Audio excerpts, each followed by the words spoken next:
जानकर हैरान हो जाएंगे कि हमारे यूनिवर्स में सबसे कॉम्प्लेक्स चीज हमारा ब्रेन है। ये इतना कॉम्प्लेक्स है कि आज हम अपने यूनिवर्स के बारे में बहुत कुछ जानते हैं, लेकिन ह्यूमन ब्रेन के बारे में 1% भी नहीं। ऐसे में ये सवाल और गहरा हो जाता है कि आखिर यूनिवर्स हमारे दिमाग की ही तरह क्यों दिखाई दे रहा है। आखिर यूनिवर्स हमें क्या बताना चाहता है। इस वजह से इस बात की तहकीकात करने के लिए 2020 में एक एस्ट्रोफिजिसिस्ट फ्रैंको वाजा और एक न्यूरोसाइंटिस्ट अल्बर्टो फिलेटी ने काफी गहराई से इस पर रिसर्च की, जिसमें उन्हें हमारे ब्रेन और यूनिवर्स में काफी समानताएं मिली। यह वैज्ञानिकों के लिए काफी शॉकिंग था। इस रिसर्च में बताया गया कि हमारे दिमाग के 1 मिलीमीटर एरिया में और ब्रह्मांड के 30 करोड़ प्रकाश वर्ष जितने एरिया की स्ट्रक्चर एक दूसरे से मेल खाती है। यानी अगर ब्रह्मांड एक काफी बड़ा दिमाग है तो गैलेक्सीज उस दिमाग का एक न्यूरॉन है। ऐसे में वैज्ञानिक इस संभावना को लेकर भी सोचने लगे कि कहीं ब्रह्मांड में दिखने वाली गैलेक्सी हमारे दिमाग के एक न्यूरॉन का ही प्रोजेक्शन तो नहीं, यानी कहीं हमारा दिमाग ही ब्रह्मांड की एग्जिस्टेंस के भ्रम को तो पैदा नहीं कर रहा। वहीं वैज्ञानिक और चौंक गए जब उन्हें पता चला कि हमारे दिमाग में 69 बिलियन न्यूरॉन्स हैं और यूनिवर्स में मौजूद गैलेक्सीज की संख्या 200 अरब है।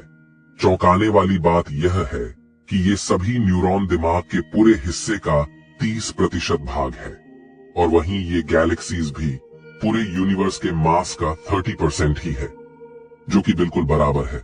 अब जिस तरह दिमाग के सभी न्यूरॉन्स एक दूसरे से कनेक्टेड है और एक दूसरे को इंफॉर्मेशन ट्रांसफर करते हैं, उसी तरह ब्रह्मांड के इस कॉस्मिक वेब में मौजूद गैलेक्सीज जिस गैलेक्टिक फिलामेंट से जुड़ी है, उसके माध्यम से एक गैलेक्सी से दूसरी गैलेक्सी में मैटर ट्रांसफर होता है।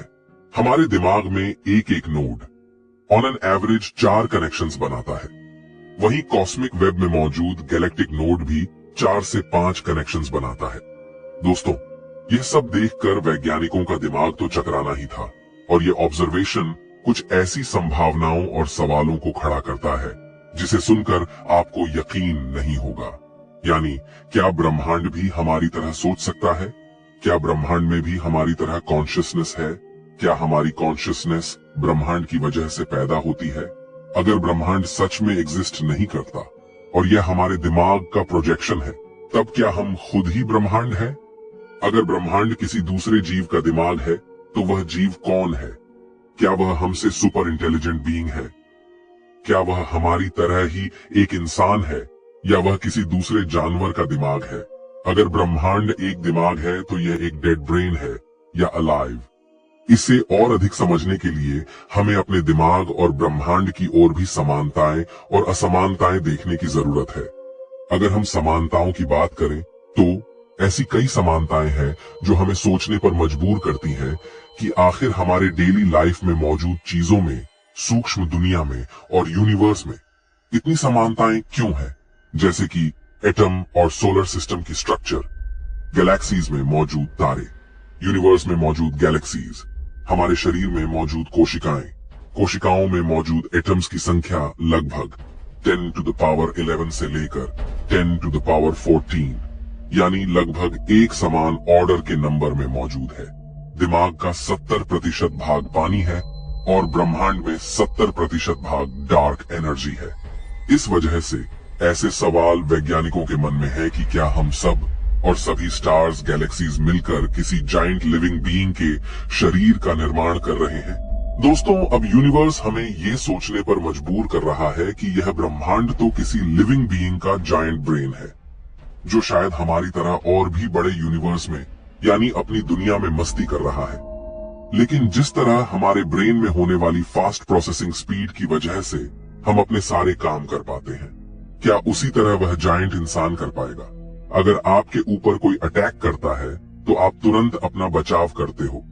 इस तुरंत होने वाले एक्शन के पीछे आपके शरीर में काफी तेज प्रोसेसेस हो रही हैं, जो कि सेकंड के 100वें हिस्से में हो जाती है।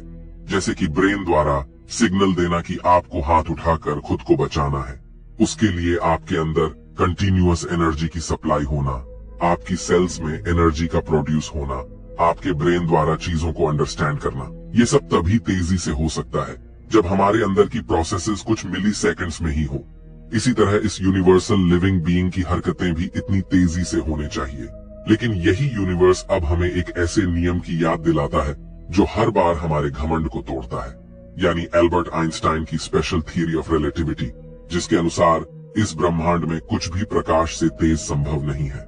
हमारे ब्रेन के एक न्यूरॉन से दूसरे न्यूरॉन के बीच एक मैसेज को ट्रांसफर होने में लगभग 1 मिलीसेकंड का समय लगता है। लेकिन हमारा ब्रह्मांड इतना बड़ा है कि दुनिया की सबसे तेज स्पीड यानी प्रकाश की गति भी इसके सामने न के बराबर है। ऐसे में एक गैलेक्सी से दूसरी गैलेक्सी के बीच ट्रांसफर होने वाले सिग्नल की स्पीड अगर लाइट की स्पीड के बराबर भी हो, तब भी इस जायंट लिविंग बीइंग के दिमाग में एक सिग्नल को प्रोसेस होने में कई करोड़ साल लग जाएंगे। इस वजह से इस लिविंग बीइंग की हरकतें यानी सिर्फ हाथ हिलाना ही कई खरबों की।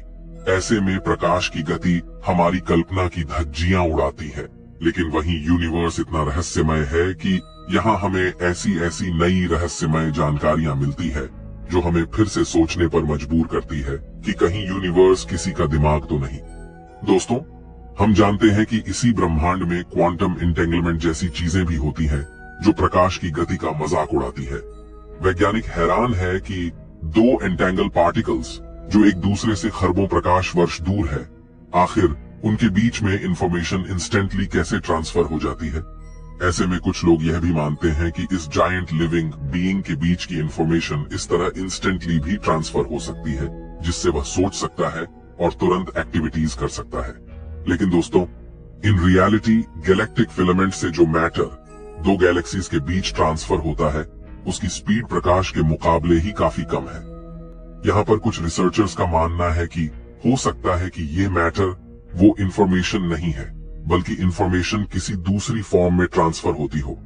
एल्बर्ट आइंस्टाइन के स्पेशल थ्योरी ऑफ रिलेटिविटी के अनुसार हम यह भी जानते हैं समय भी रिलेटिव होता है, यानी इस लिविंग बीइंग के जिस समय को हम करोड़ों युग का महसूस करते हैं, संभव है कि उसकी फ्रेम ऑफ रेफरेंस में वह समय उसके लिए 1 सेकंड जितना ही हो। पर समय का रिलेटिव होना भी स्पीड और ग्रेविटी पर डिपेंड करता है। एल्बर्ट आइंस्टाइन के अनुसार कोई भी ऑब्जेक्ट स्पेस के अंदर प्रकाश से तेज गति नहीं कर सकता, लेकिन यह नियम स्पेस पर अप्लाई नहीं होता। स्पेस किसी भी स्पीड से मूव कर सकता है। अगर यूनिवर्स एक लिविंग बीइंग है तो वह इस स्पेस टाइम से परे होगा। ऐसे में उसकी मूवमेंट पर यह नियम लागू नहीं होगा। हो सकता है कि जिस यूनिवर्स का भाग वह लिविंग बीइंग है उस यूनिवर्स के नियम अलग हो। वहां लाइट की स्पीड की वैल्यू कुछ अलग। मच्छर में भी कॉन्शियसनेस तो है, लेकिन हमारी कॉन्शियसनेस एक मच्छर से बिल्कुल अलग है। उसी तरह क्या इस लिविंग बीइंग की कॉन्शियसनेस हमसे ऊपर है? क्या उसमें हमसे कुछ अलग फीलिंग्स हैं? कहीं हमारी थिंकिंग एबिलिटी यूनिवर्स की वजह से तो नहीं, यानी यूनिवर्स हमारी थॉट्स को कंट्रोल कर रहा हो, या फिर हम सबकी कलेक्टिव थॉट ही यूनिवर्स की थॉट प्रोसेस को ड्राइव करती हो, यानी हमारे सोचने की वजह से यूनिवर्स सोच रहा हो। क्योंकि अब तक वैज्ञानिकों की रिसर्च के अनुसार सिर्फ पृथ्वी ही एकमात्र ग्रह है जहां लाइफ मौजूद है। हमारे पड़ोसी ग्रह लाइफ से सुनसान पड़े हैं। फेर्मी पैराडॉक्स के अनुसार अगर कहीं और लाइफ होती तो अब तक पूरी गैलेक्सी लाइफ से भर जानी चाहिए थी। हमारी ही गैलेक्सी के अरबों ग्रहों पर लाइफ का कोई सिग्नल नहीं है। ये हमें सोचने पर मजबूर करता है कि कहीं यूनिवर्स की इस कॉन्शियसनेस का कारण हमारी लाइफ और कॉन्शियसनेस तो नहीं है। दोस्तों, आप जानकर शॉक्ड हो जाएंगे कि अगर हमने कॉन्शियसनेस को समझ लिया तो हम कुछ ऐसी स्पेसशिप भी बना सकते हैं जिसे बायोशिप कहा जाता है, जो बायोलॉजिकल मटेरियल से बनी होगी और जिसमें कॉन्शियसनेस भी होगी, जिस वजह से वह सेल्फ रिपेयरिंग शिप होगी जो अपने आप खुद को रिपेयर कर सके, पॉसिबली जिसमें कुछ फीलिंग्स भी हों। ऐसे में जिस तरह हम इंसानी शरीर को समझ सकते हैं, उसी तरह यूनिवर्स भी एक बायोलॉजिकल सिस्टम हो सकता है। दोस्तों, जिस तरह ब्रह्मांड क्वांटम दुनिया से चलता है, उसी तरह हम इंसानों के शरीर के अंदर भी वही क्वांटम प्रिंसिपल्स हमारे बायोलॉजिकल सिस्टम को गवर्न कर रहे हैं। अब वैज्ञानिक मान रहे हैं कि यूनिवर्स को भी बायोलॉजी की तरह समझ सकते हैं और हमारी शरीर को भी हम क्वांटम फिजिक्स से समझ सकते हैं। दोनों में ही कॉन्शियसनेस फिजिक्स की वजह से पैदा हो रही है।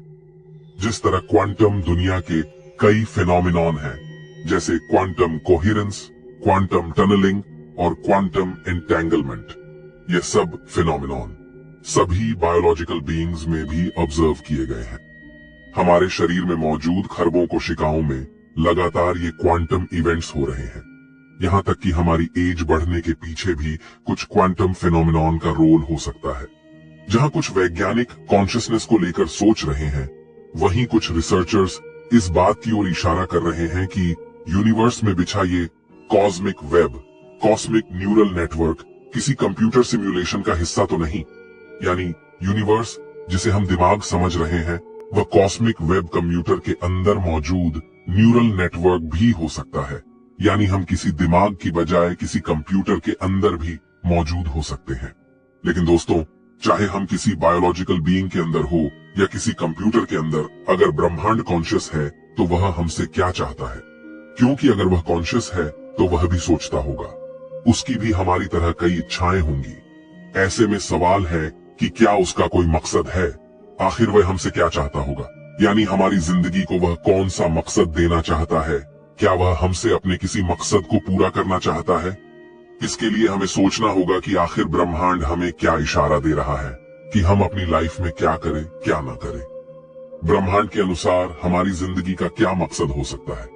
दोस्तों, यूनिवर्स की ब्रेन से इन सिमिलैरिटीज पर हमने अनेकों संभावनाओं में गोता लगाया, लेकिन वैज्ञानिकों के अनुसार अब तक ऐसा कोई ठोस सबूत, कोई एक्स्ट्रा ऑर्डिनरी एविडेंस नहीं है जो इस बात को पूरी तरह साबित कर सके। लेकिन ऐसी संभावनाओं के समंदर में डाइव करके ही हमें कोई ना कोई किनारा मिलता है। तो ऐसे में